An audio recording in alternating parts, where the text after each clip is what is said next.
یہ قرآن ایک بابرکت کتاب ہے جسے ہم نے آپ صلی اللہ علیہ وسلم پر نازل کیا تاکہ لوگ اس پہ غور اور فکر کریں اور تاکہ اہل فہم اس سے نصیحت حاصل کریں۔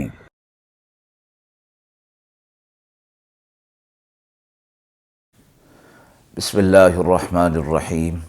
السلام علیکم ورحمۃ اللہ وبرکاتہ۔ ناظرین کرام، درس قرآن مجید کے آج کے اس پروگرام میں ہم سورۃ الشعراء کی آیت نمبر 192 تا 213 تک کا ترجمہ اور تفسیر پیش کر رہے ہیں، اور آخر میں پوچھے گئے سوال کا جواب ہوگا۔ اعوذ باللہ من الشیطان الرجیم، بسم اللہ الرحمن الرحیم۔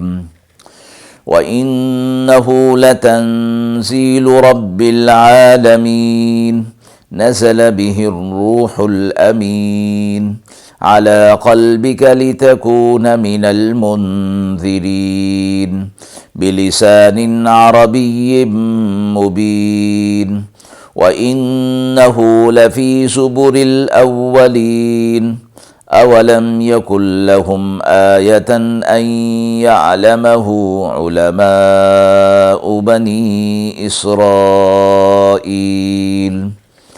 وَلَوْ نَزَّلْنَاهُ عَلَى بَعْضِ الْأَعْجَمِينَ فَقَرَأَهُ عَلَيْهِمْ مَا كَانُوا بِهِ مُؤْمِنِينَ كَذَلِكَ سَلَكْنَاهُ فِي قُلُوبِ الْمُجْرِمِينَ لا يؤمنون به حتى يروا العذاب الأليم فيأتيهم بغتة وهم لا يشعرون فيقولوا هل نحن منظرون أفبعذابنا يستعجلون أفرأيت إن متعناهم سنين ثم جاءهم ما كانوا يوعدون ما أغنى عنهم ما كانوا يمتعون وما أهلكنا من قرية إلا لها منذرون ذكرى وما كنا ظالمين وما تنزلت به الشياطين وما ينبغي لهم وما يستطيعون إنهم عن السمع لمعزولون فلا تدع مع الله إلها آخر فتكون من المعذبين۔ آیات مبارکہ کا ترجمہ ملاحظہ فرمائیں۔ اور یہ قرآن رب العالمین کی طرف سے نازل کیا ہوا ہے، اس کو ایک معتبر فرشتہ لے کر نازل ہوا ہے آپ کے قلب پر، تاکہ آپ اس کے ذریعے سے ڈرائیں۔ کھلی واضح عربی زبان کے اندر اس کا ذکر پہلی امتوں کی کتابوں میں بھی ہے۔ کیا یہ ان کے واسطے نشانی نہیں کہ اس کی خبر علماء بنی اسرائیل رکھتے ہیں؟ اور اگر ہم اسے نازل کرتے اس کتاب کو کسی عجمی پر اور وہ اس کو پڑھ کر سناتا تو بھی یہ لوگ ایمان نہیں لاتے۔ اسی طرح ڈال دیا ہم نے اس کا انکار مجرمین کے دلوں کے اندر، نہ وہ مانیں گے اس کو جب تک کہ دیکھ نہ لیں دردناک عذاب۔ پھر آئے ان پر اچانک اور ان کو خبر بھی نہ ہو، پھر کہنے لگیں کچھ ہم کو بھی فرصت ملے گی؟ کیا ہمارے عذاب کو جلد مانگتے ہیں؟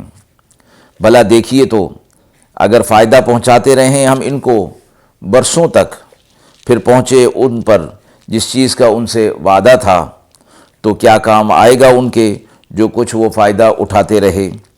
اور کوئی بستی غارت نہیں کی ہم نے جس کے لیے ہم نے کوئی ڈر سنا دینے والا نہ بھیجا ہو، یاد دلانے کو، اور ہمارا کام ظلم کرنا نہیں۔ اور اس قرآن کو شیاطین لے کر نہیں اترے، اور نہ ان سے بن آئے اور نہ وہ کچھ کر سکیں۔ ان کو تو سننے کی جگہ سے دور کر دیا گیا ہے۔ سو مت پکاریے اللہ کے ساتھ کوئی دوسرا معبود، ورنہ آپ پڑ جائیں گے عذاب میں۔ مذکورہ آیات میں قرآن مجید سے متعلق ابتدا میں فرمایا گیا کہ یہ رب العالمین کی طرف سے نازل کیا ہوا ہے، اللہ رب العزت کا یہ کلام ہے، اور اللہ کا ایک امین فرشتہ روح الامین جس کا لقب ہے وہ آپ صلی اللہ علیہ وسلم کے قلب مبارک پر لے کر اس کو نازل ہوا ہے، نازل کیا ہے۔ اس قرآن مجید کو واضح عربی زبان کے اندر ہے، اور اسی طرح جس طرح کہ اس کے اندر پیغام پہنچائے گئے ہیں، اسی طرح اس کے متعلق احکامات پچھلی کتابوں کے اندر بھی ذکر کیے گئے ہیں، اور ان کے لیے یعنی بنی اسرائیل اور یہود کے لیے اور عیسائیت کے لیے یہ بات کافی نہیں ہے کہ ان کے اپنے علماء اس بارے میں جانتے ہیں، یعنی قرآن کے مضامین اور قرآن سے متعلق پیشین گوئیاں ان کی اپنی کتابوں کے اندر بھی موجود ہیں، اور اگر ہم اس کتاب کو کسی عاجمی پر نازل کرتے اور وہ ان کو پھر پڑھ کر سناتا تب بھی یہ لوگ اس پر ایمان نہیں لاتے تھے۔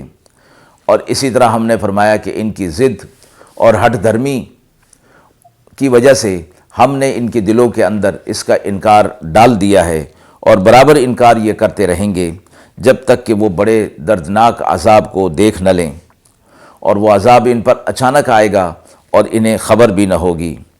پھر اس وقت یہ کہنے لگیں گے کہ کیا ہمیں کچھ فرصت اور مہلت مل سکتی ہے؟ پھر یہ ہمارے عذاب کی جلدی کیوں مچا رہے ہیں؟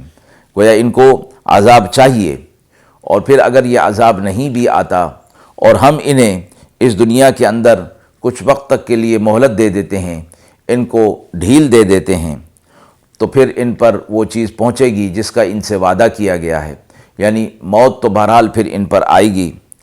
تو پھر اس مہلت سے انہیں کیا فائدہ ملے گا؟ اگر یہ لوگ ایمان نہیں لا رہے اور عمر طویل بھی ان کو مل جائے تو انہیں کوئی فائدہ نہیں ہوگا۔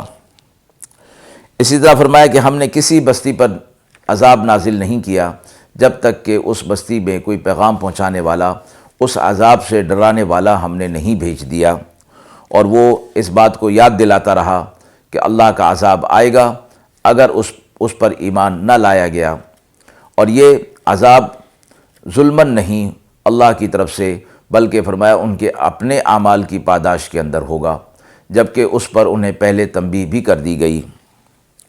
اور اس قرآن کو شیاطین لے کر نہیں اترتے، نہ جنات لے کر اترتے ہیں، ان سے یہ کام نہیں ہو سکتا، ان سے کچھ بن نہیں آئے گا، ان لوگوں کو سننے کی جگہ سے دور کر دیا گیا ہے۔ تو آپ اللہ کے ساتھ کسی دوسرے کو مت پکاریے، اللہ وحدہ لا شریک ہے، اگر ایسی صورت ہوئی تو پھر عذاب کی صورت ہوگی۔ آیت کے حوالے سے سوال پوچھا گیا ہے، کیا قرآن کے مضامین کے ترجمے کو قرآن کہا جا سکتا ہے؟ قرآن کریم جو عربی زبان میں ہے، قرآن مجید کے کسی مضمون کو خواہ قرآن کا ترجمہ ہو کسی اور زبان میں اگر ہوگا تو وہ قرآن نہیں کہلائے گا۔ قرآن کا ترجمہ یا قرآن کے مضامین کا ترجمہ تو کہلا سکتا ہے، لیکن اس سے قرآن نہیں کہا جائے گا۔ قرآن کریم سابقہ کتابوں میں بھی مذکور ہے، اور ظاہر ہے کہ پچھلی کتابیں تورات، انجیل، زبور وغیرہ عربی زبان میں نہیں تھیں، تو صرف معانی قرآن کے ان میں مذکور ہونے کو آیت میں کہا گیا ہے کہ قرآن پچھلی کتابوں میں بھی ہے، یعنی اس کا تذکرہ اور اس کے مضامین کا تذکرہ پچھلی کتابوں میں رکھا گیا ہے۔ قرآن مجید کے مضامین کو بعض دفعہ تبعاً قرآن کہہ دیا جاتا ہے، کیونکہ اصل مقصود کسی کتاب اور کے مضامین ہی ہوا کرتے ہیں۔ پچھلی کتابوں میں قرآن کا مذکور ہونا بھی اسی حیثیت سے ہے کہ بعض مضامین قرآنیہ ان میں بھی مذکور فرمائے گئے ہیں۔ اسی وجہ سے امت کا اس بات پر علماء کا اتفاق ہے کہ نماز میں فرض تلاوت کی جگہ قرآن کے الفاظ کا ترجمہ کسی بھی زبان کے اندر پڑھ لینا کافی نہیں ہے، بلکہ عربی زبان ہی میں اس کو پڑھا جائے گا۔ اسی طرح قرآن مجید کا ترجمہ کسی زبان میں بغیر عربی متن کے لکھا جائے تو اس کو اس زبان کا قرآن کہنا جائز نہیں ہے، جیسے آج کل بہت سے لوگ صرف اردو ترجمہ کے قرآن کو اردو کا قرآن اور انگریزی کے ترجمہ شدہ قرآن کو انگریزی کا قرآن کہہ دیتے ہیں۔ یہ ناجائز بھی ہے اور بے ادبی بھی ہے۔